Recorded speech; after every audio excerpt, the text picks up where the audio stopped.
Are you satisfied with your understanding of sustainability? If not, like me, imagine a journey together, a pluralistic one, with innovators, startup, academia, NGO, all together looking for solution to the greatest challenge of our time.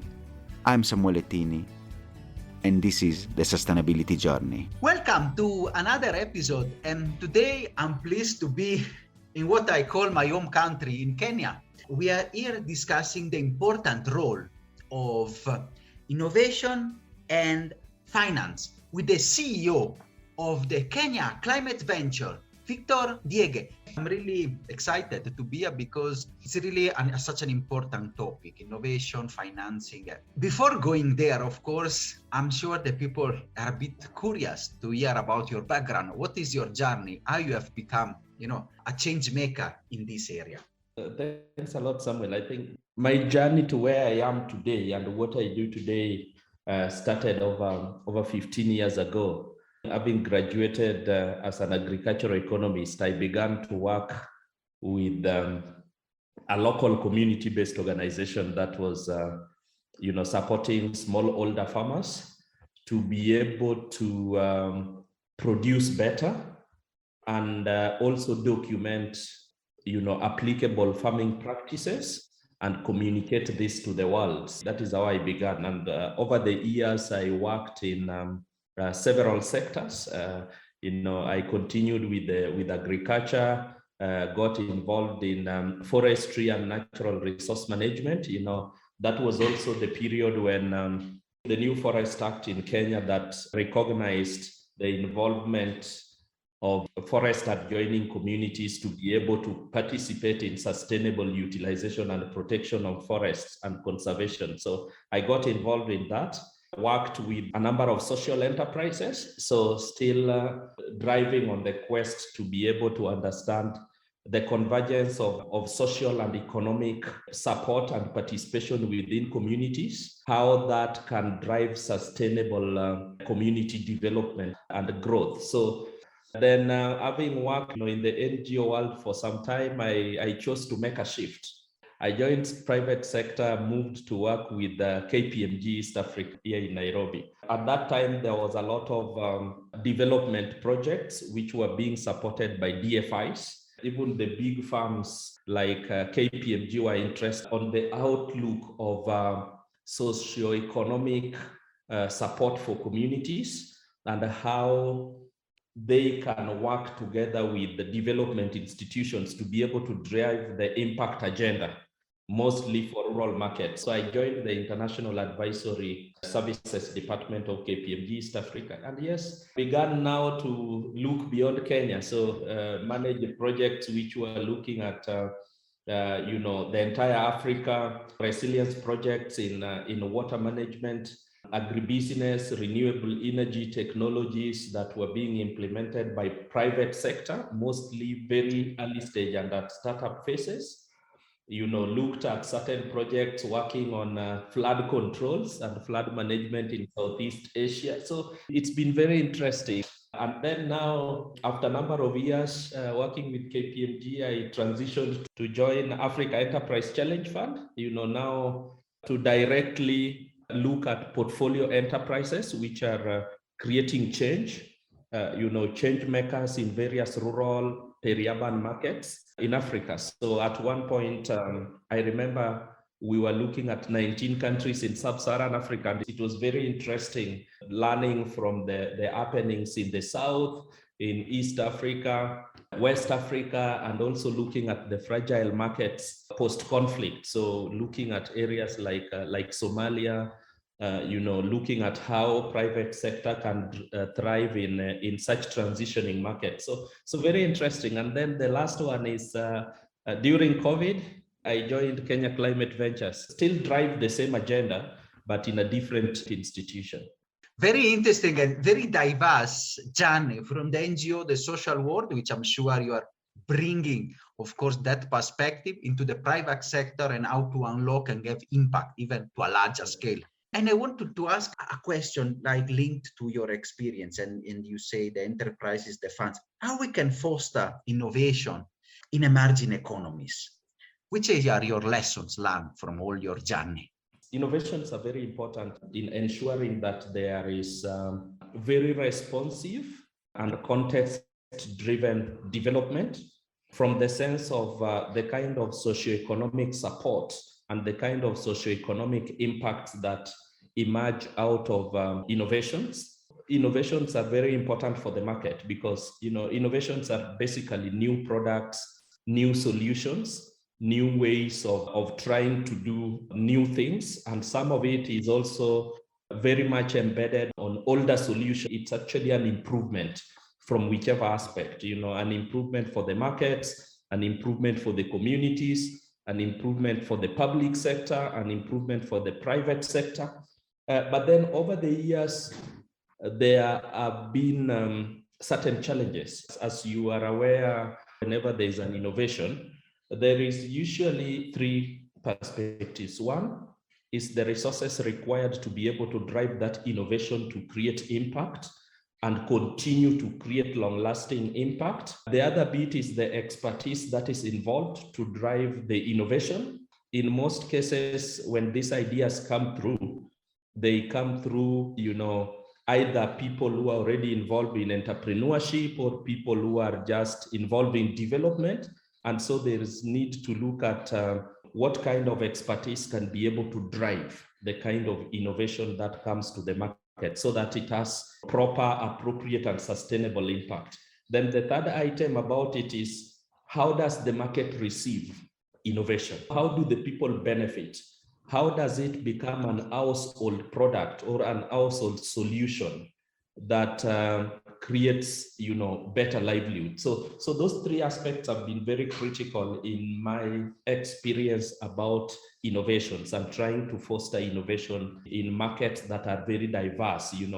Context is a very important factor across the three items which I have mentioned. But then these challenges are very regular. Some of them are not getting solved as fast as we expect to do them. And a critical one is about capital and the cost of innovation. Innovations are trials. And so in many cases, from a private sector perspective, it is not very easy to continuously put resources in trials that are taking a bit longer to achieve the end game. So definitely at some point there can be financing fatigue, and more so from a capital point of view, considering that the initial outlay of certain costs are high. There is a lot of development that needs to happen before the solution or the product or the service actually shows up and gains commercial traction. So that has been a limitation. It is not a limitation because of how much of the dollars or the Kenya shillings are in the market to be able to support this, but it is about the appropriateness, the relevance of the tools of capital support and investment. Are they tailored to be able to support innovations? Are they patient enough? Is it affordable? What's the ease of access so that innovative ideas and products reach the market as quick as they can create the most reliable impact? That's a big challenge in the market even currently. And that's part of the reason you hear in Kenya and other parts of the world, small and medium enterprises are in all cases underfunded. Small and medium enterprises being the most relevant vehicles for grassroots community growth still face capitalization challenges. And because in most cases, these innovations begin as startups and early stage endeavors that entrepreneurs drive. The other aspect of the challenges in fostering innovation is about the risk involved. Early stage ventures and enterprises and products are associated with a particular risk that does not allow commercial partners to be able to come in as early as required. And if they do, the cost of capital is usually very high. And that is not affordable to most of the innovators and most of the early stage entrepreneurs and most of the, the startups. There is a need at some point and a continuous need to be able to de-risk the innovations, to be able to show that even though they are risky now, the potential to grow and gain market traction and create sustainable impact is there. And so the difference between putting money now and putting money later on is just patience. It's not a loss factor, it's patience. And of course, I have mentioned about the slow establishment and growth of, innovative endeavors. Finally is, the market responds differently to different products. So in certain cases, it is not a straight line. It is not very linear that, innovations, startup enterprises, early stage enterprises would hit the road and then begin to make commercial sense for that matter. The discussion now is around how does the private sector get involved in activities and market activities and enterprises that are creating sustainable impact, not only creating better margins for investors, but are creating socioeconomic and environmental impact.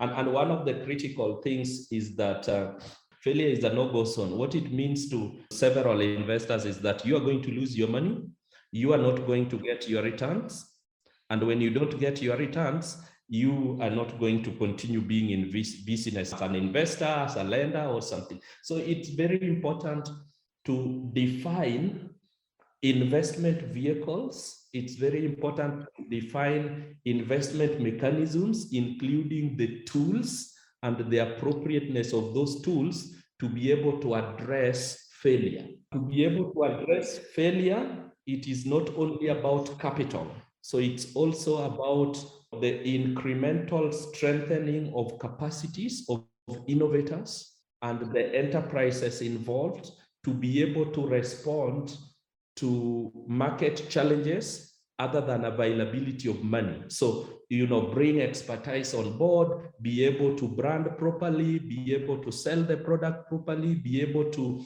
manage the logistical requirements, from a planning point of view, to be able to set up proper governance that is attractive to follow on partnership and support. Those ones cannot only be settled with money. So there is need to always provide business growth support alongside capital so that we address failure. But then that does not guarantee that a given percentage of the innovations that come into the market will not fail.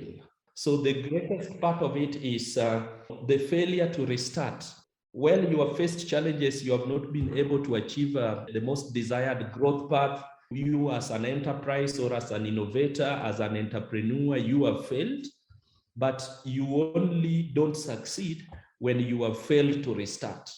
So most importantly, the knowledge and experience that has been gathered through the entire development and growth of the innovation is very important to drive the next stage of that innovation, even if there could be certain failures. So the message to innovators, the message to entrepreneurs is that it is not a sin to fail, but it communicates differently on the failure to restart when you face significant challenges that are actually closing down your business or halting your innovation. I think it's a really very interesting points for the entrepreneurs and the people that are listening to us.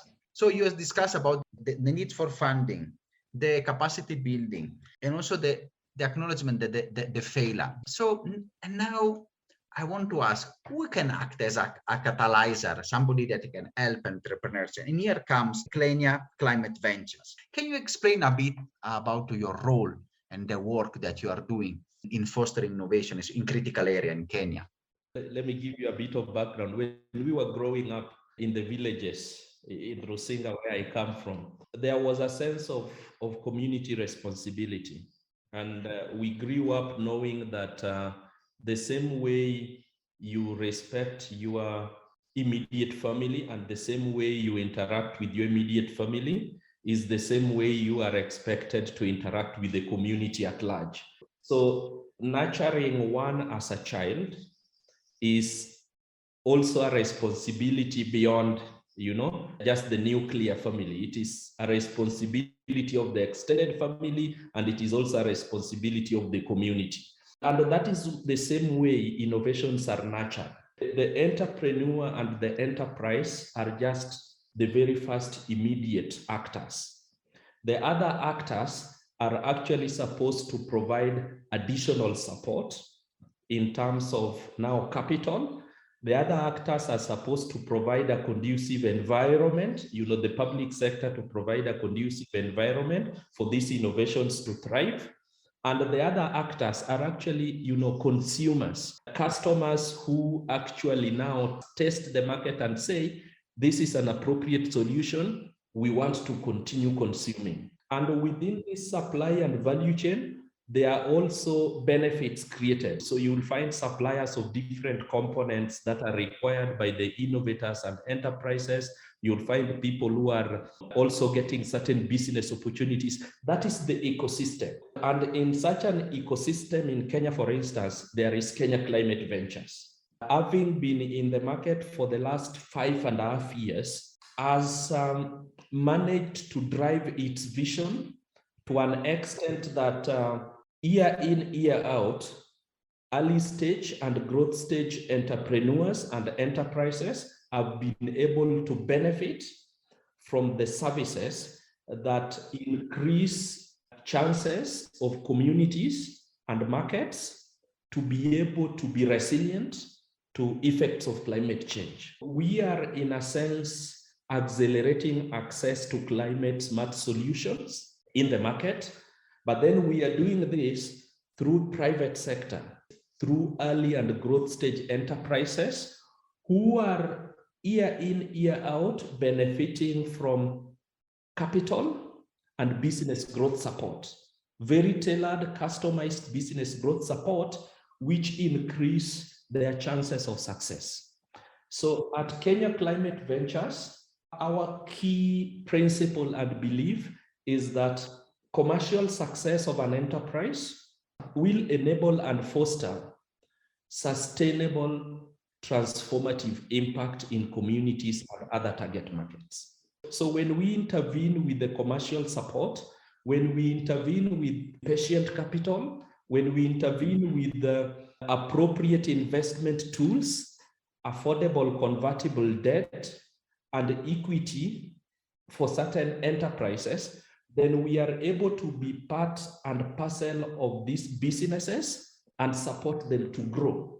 So as they continue to service the facilities and the investments that we have to provide for them over a prolonged period of time, usually between 5 to 7 years, very patient, communities continue to benefit. Communities continue to be resilient to effects of climate change. And I tell you, we have done this in several sectors, agribusiness, renewable energy, commercial forestry, waste management, which is now otherwise defined as the circular economy, and the water sector as well. That private sector, early stage and growth stage enterprises are our vehicle for sustainable growth and resilience of communities.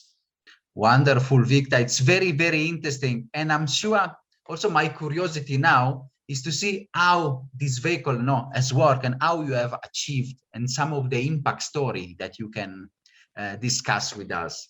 We have been in the market for the last 5.5 years. 3.5 years of those have been a pilot phase for Kenya Climate Ventures. So in a way, we lived through the startup phase and now into our early growth stage phase. And during this period, we have been able to work with and invest in 20 enterprises here in Kenya. All the 20 enterprises, I must say, are mostly targeting, rural markets, peri-urban markets, humanitarian markets, the refugee market in northern Kenya, the arid and semi-arid markets in the northern frontier, northern Kenya. And the diversity of the target markets is a rich value of the kind of impact that we want to see. So whenever we work with enterprises, we would always want to see how does it create transformative change and resilience of a pastoralist community in northern Kenya, for instance, right? How does it contribute to the resilience of communities that are surviving out of the blue economy, both around the freshwater bodies and also in the marine ecosystems in the coast. So it's very diverse. I will share with you certain examples of enterprises, that we have supported and what kind of change they are driving. So I will start with the one you know better, which is Systema Bio, which has been in our portfolio for the last 4 years. And this is a very important player in the growth of communities. So the company and the enterprises is actually working with smallholder farmers who are mostly in the dairy sector, supporting them to access affordable biodigester solutions, right now including accessories that they can use, and be able to generate their own clean energy for household use. What happens is that there is a lot of energy security. So at household level, these households no longer go to the forest to cut down trees to be able to burn into fuel. These households are able to plan for their own energy consumption because of the installations. These households are able to save money because this company has structured pay plans which actually ensure that households own the assets as they use them, and eventually then the households are able to be more dependent on themselves because there is a new asset in the household. So that's just how diverse the impact that is created by our clients. Now, right now, they have achieved around 6,000 households in the region. And that's commendable because 35,000 people are able to access clean energy, reduce on environmental pollution, reduce and mitigate CO2 emissions into the atmosphere.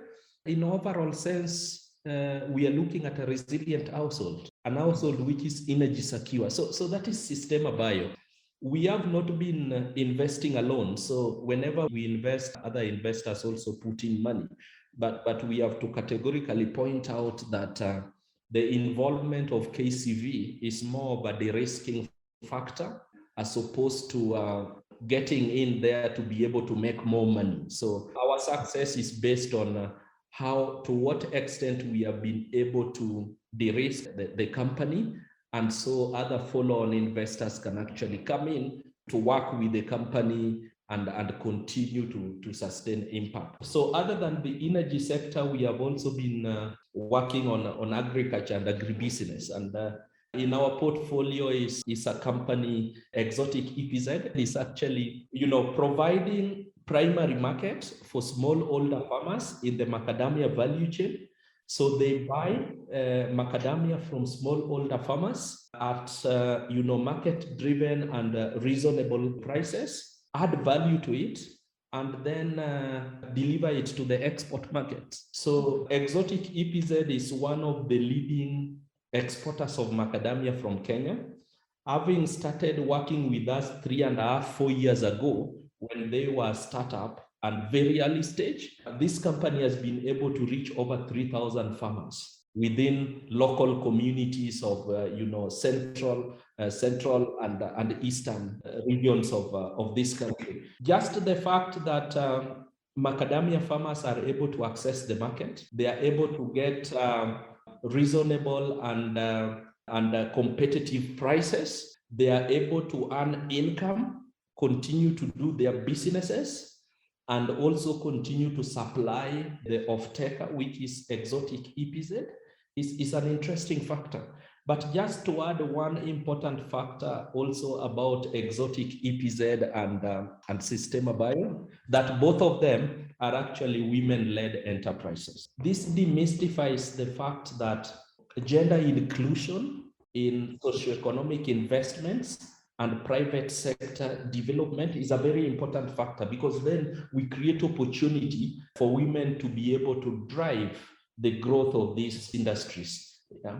More so in exotic, which is actually not only women-led, but women-owned. That's an important factor for us. The other one I will give you is about ordinarily, Samuel, if you walk into a school in Kenya, for instance, mostly what you would see is that they are burning either charcoal or wood.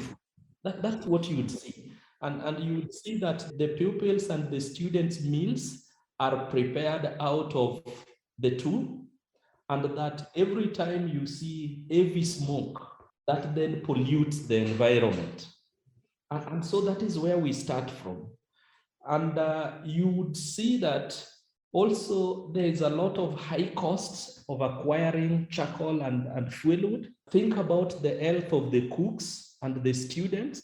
Look at the financial burden for the parents and the institutions themselves. That's a big deal. That is something worth looking at from a solution point of view, that how does the private sector get involved in solving such challenges?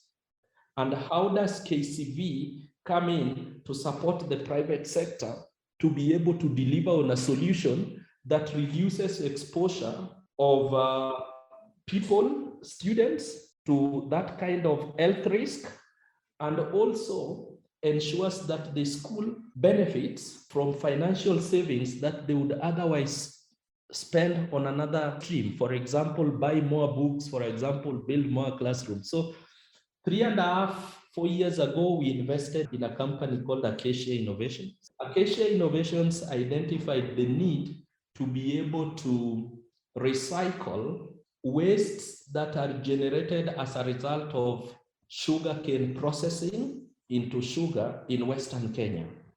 So this waste is called bagasse. So they use bagasse, convert it into briquettes that are then sold affordably to institutions that would want to increase their energy efficiency, gain savings, and be able to reduce exposure of its people to health risks. So this is not only helping the schools, but it's also about to what extent does it contribute to reduced deforestation. So you are aware currently the country is looking at increasing the forest cover from 7 to 10%, and that is supposed to happen in the next few years. So if you have enterprises that are already contributing to reduced use of fuel wood, then that's a significant contribution to climate responsible and environmentally conscious investments. Yeah, that's one of it. And just to give you a bit of statistics here, that for every ton of briquettes, about 4 cubic meters of agricultural waste.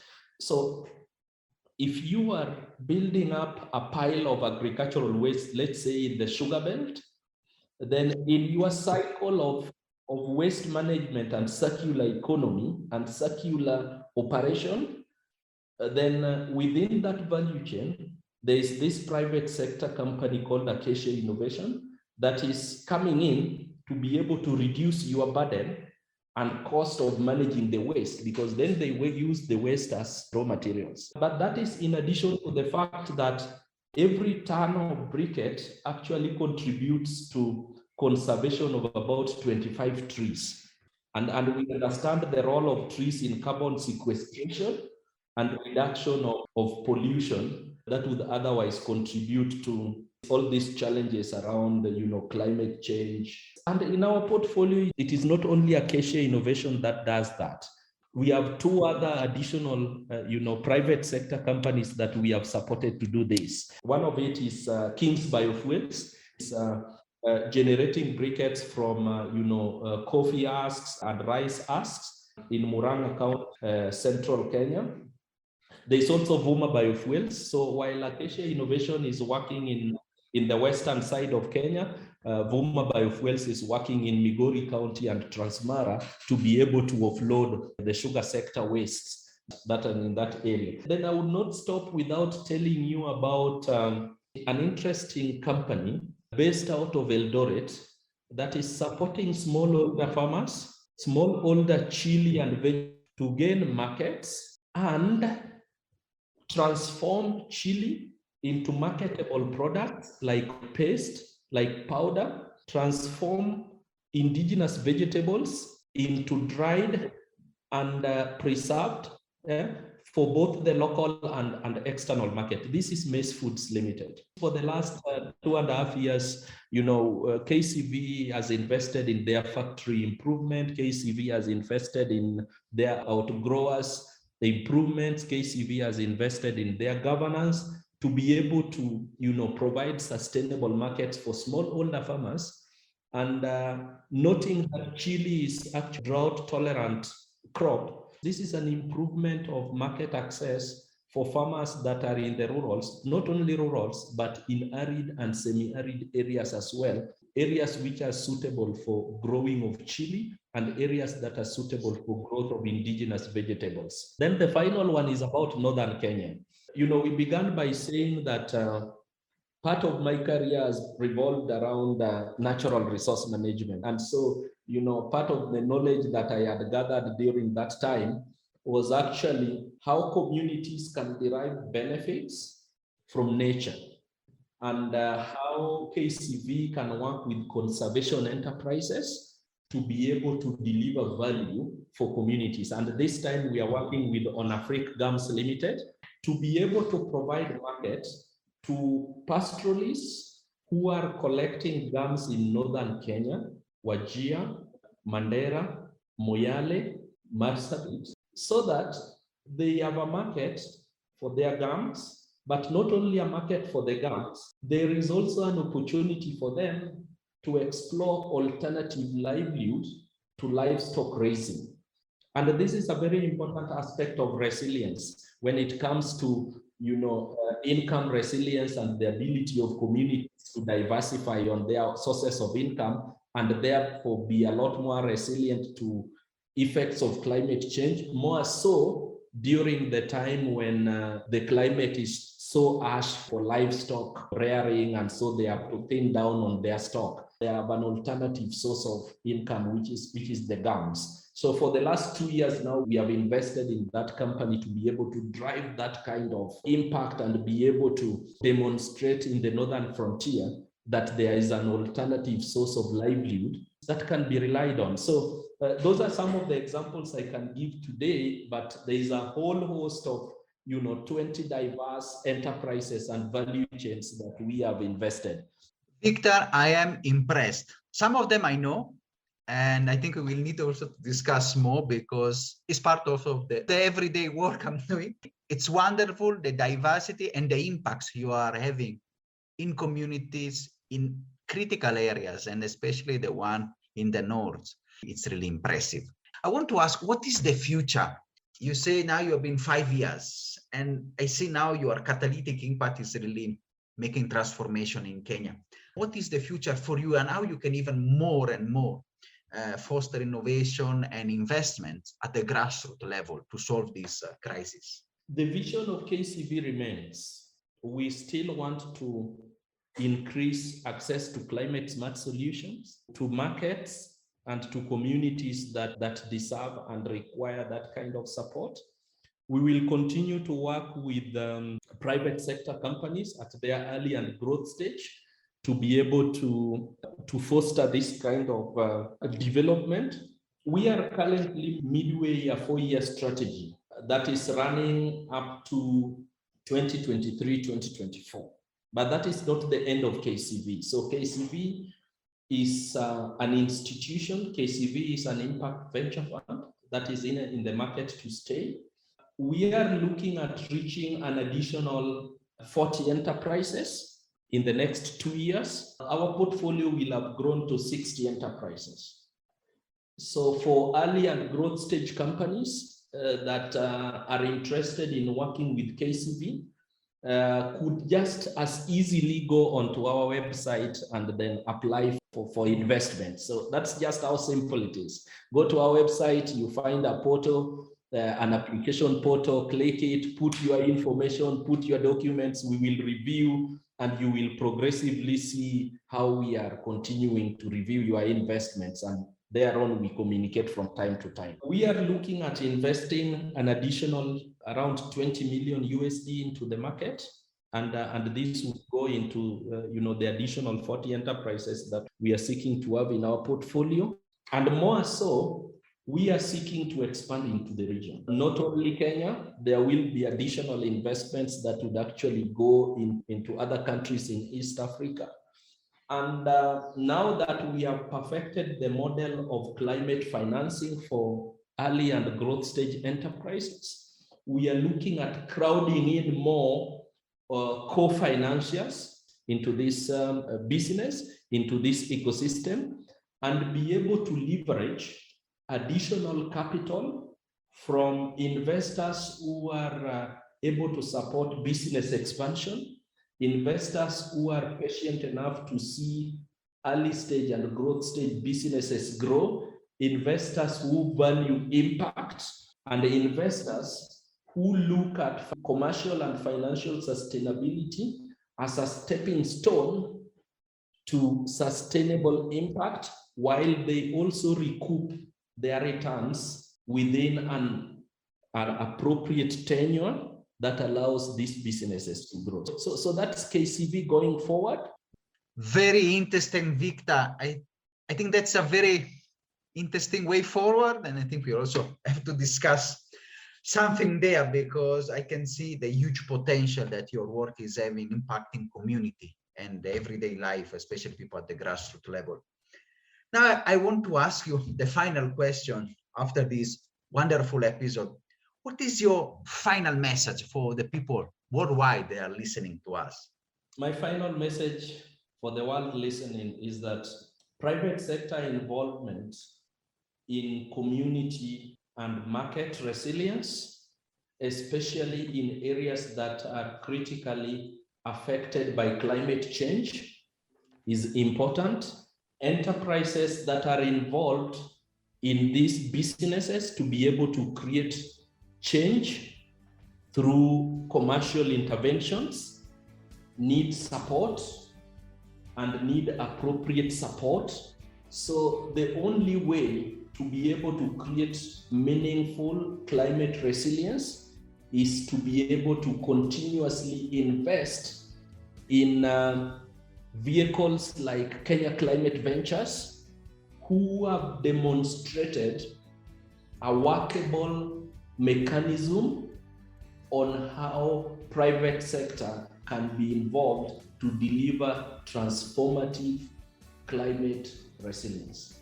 Thank you so much, Victor. It was a very insightful episode and really rich in content. I'm really grateful. Thank you so much, Victor. It's been a real pleasure. Are you satisfied after this wonderful episode? Let's continue together our sustainability journey.